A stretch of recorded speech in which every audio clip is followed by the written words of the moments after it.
Tammy. How are you? I'm good. How are you, Jennifer? Oh, so good to see you today. As you know, I have been circling the rounds with leaders that I admire, including you, to try to pay it forward to others in the area of understanding a little bit more about what leadership is really like. Um, some of the things that matter the most to you now that you've had years under your belt working in incredible roles with incredible organizations. And then really, how do you make sure that you take care of yourself while doing these really important roles? What folks That's where might, you come in. well, I try. But what people might not know about you and I is that, I had the privilege of working with you at the agency, and you were the director of the Office of Public Affairs. And I had come in, and you were one of the first people I met within the first few weeks of working there as the Chief Wellbeing Officer. And you became a really important partner for me. And I learned a tremendous amount from you.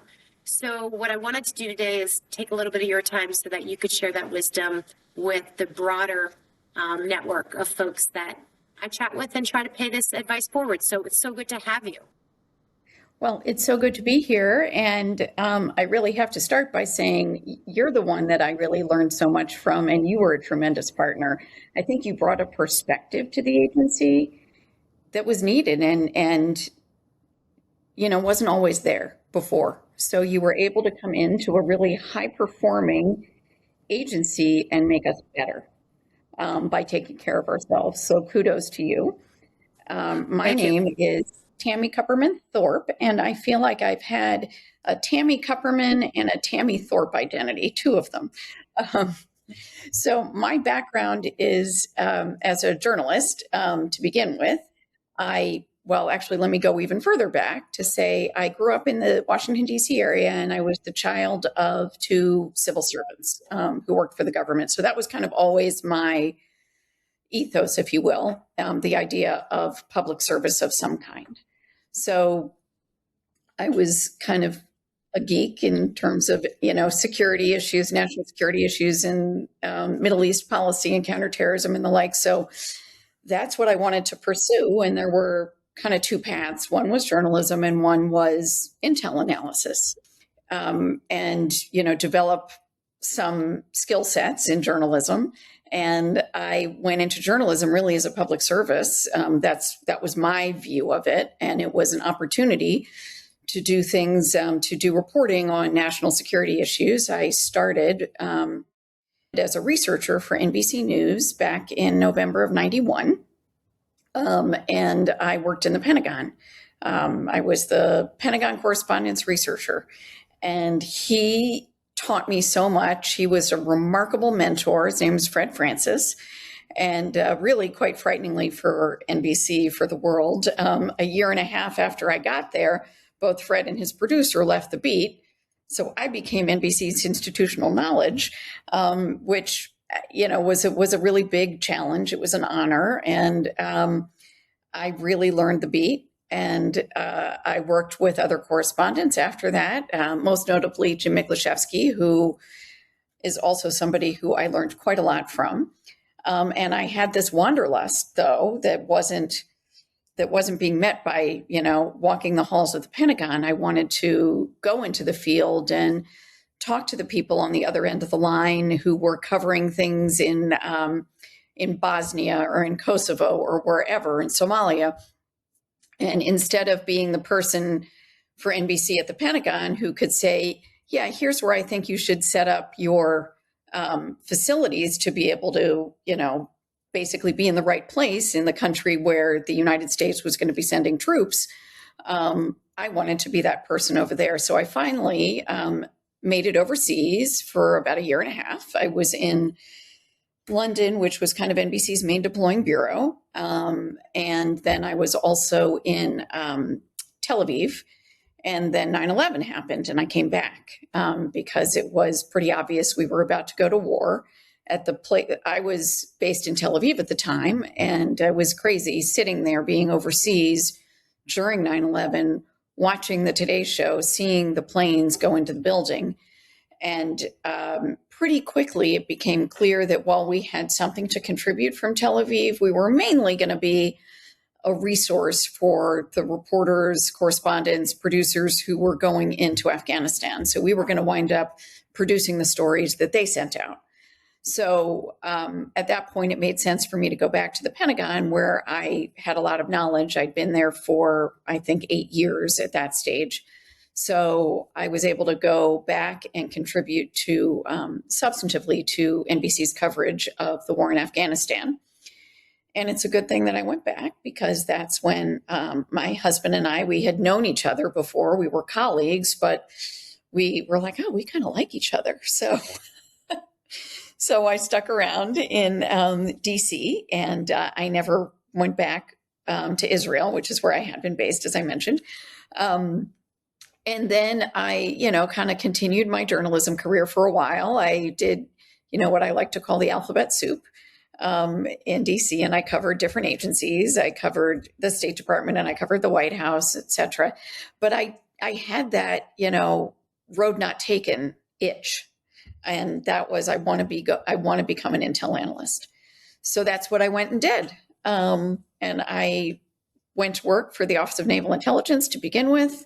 And then I went to the National Counterterrorism Center, and I did those jobs, which actually is my first foray into public affairs was at the National Counterterrorism Center. My first day on that job was the day of the Boston Marathon bombing, so trial by fire. So, there are all of these opportunities that pop up, challenges that I've had the opportunity to take advantage of throughout my career. And at a certain point, the call of the newsroom was there, and I went back, spent 3 years at CNN covering justice, which was very different than I had ever done before. And I wound up ultimately with a wonderful, remarkable opportunity. This was after I'd left CNN, to return to the intelligence community and become the director of public affairs at CIA. So I spent 4 years there, where I had the good fortune of working with you. And I'd say one constant throughout my career has been, it's not only the opportunity to take chances and take advantage of things that are, you never expected to see, but it's also been the chance to work with really tremendous people. And when I say that, I mean teams and mentors and colleagues. So it really runs the gamut. And I always take more from where I am than I think I contribute, because of the caliber of the people I've had the chance to work with. So I listened to this story, and I think to myself, having good mentors was maybe one big thing when you mentioned, Fred and Jim. The second is, through what were wars or disasters or unexpected events that were global in nature, you were provided an opportunity to either jump in and serve in a capacity as a journalist or an intelligence analyst, but you took advantage of the space that opened with disruption, which I think is super timely for today. And then third, you sought out organizations that had exceptional expertise. I mean, those are the kind of three things that come out for me. Did I catch that right? I mean, tell me a little bit more about disruption, because right now we're at such an interesting point, I think, globally. Yeah. What do you think about that? And if you were going to say, there are three things I'd recommend regarding disruption and feeling maybe even a loss of control to even shape a career path right now, or do the things that, I want to be Tammy. How do I do that if I'm younger in my career and I want to shape a career like yours? So really the biggest thing is to not be afraid to take advantage of opportunities, to go for it. With disruption does come opportunity. And 9/11 was probably a pretty good example for me in that regard. I took a chance on the personal side, and it landed beautifully. I got married out of it. But yeah, no, I would say be as educated as you can be about the opportunities that are out there, what's coming, learn from colleagues, learn from mentors. You know, I think it's really important to be willing to learn, because a lot of people, I think, come into a role and they think, okay, I can do that, no problem. Why am I having to go through all of these other steps to get to where I want to be?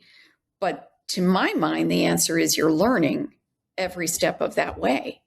And it's really important to recognize that the best work is not going to be solo work. It's going to be part of a team, and to find that team where you can actually really learn from the other members of the team. A former boss of mine once said, this is when I was working in television, that great TV is not 1+1. It's 1 + 1 = 2. It's 1 + 1 = 3. It's what you get when everybody comes together and is rowing in that same direction. So the things that I would look for if I were a younger me is people and places where I could grow, where I saw that opportunity to grow. I think that's incredibly important. And that you work for people who will empower you. They give you the guidance that you need. They're there to answer those tough questions, but they will empower you and they will trust you enough to let you take risks. And that's where you learn, in my view. Yeah. It's so interesting too, because when I think about the culture that we both worked within at the agency, it was an informed risk environment, right?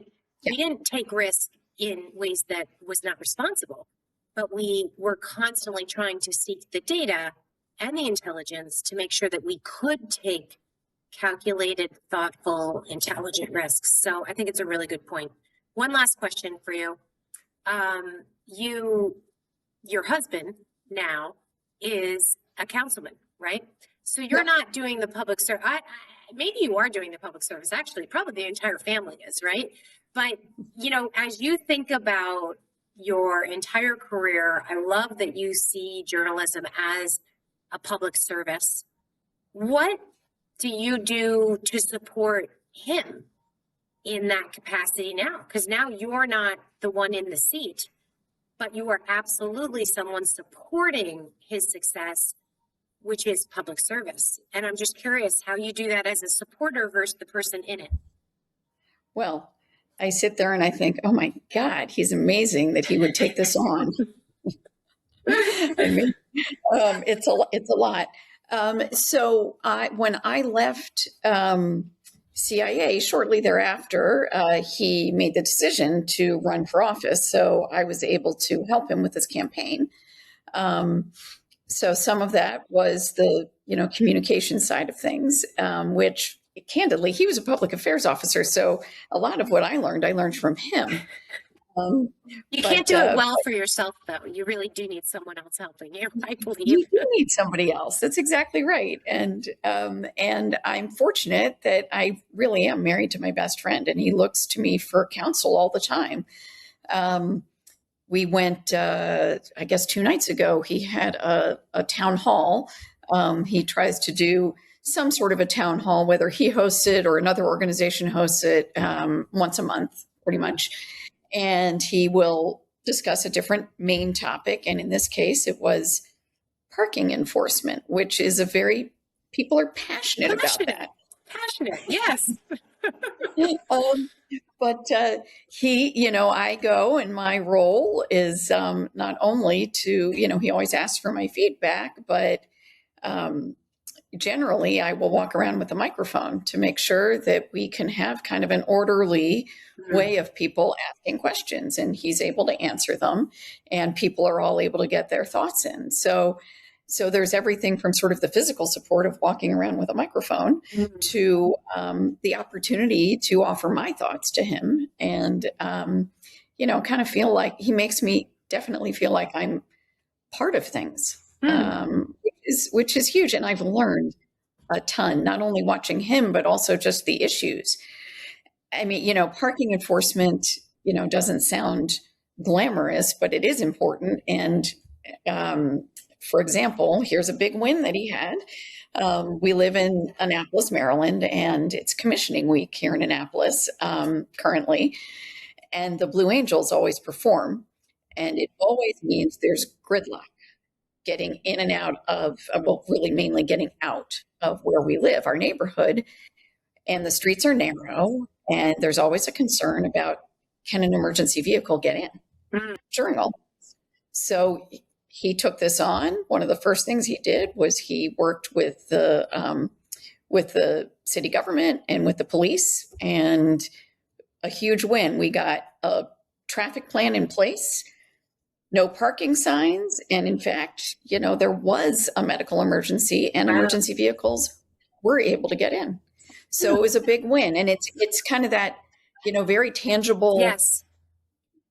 example of where this stuff really matters. And so yeah, I'm not the one in the seat, but he does make me feel part of the process. And I mean, he can't do what you're explaining by himself because he actually has to do the other part of the job, right? So I think your point is so well taken.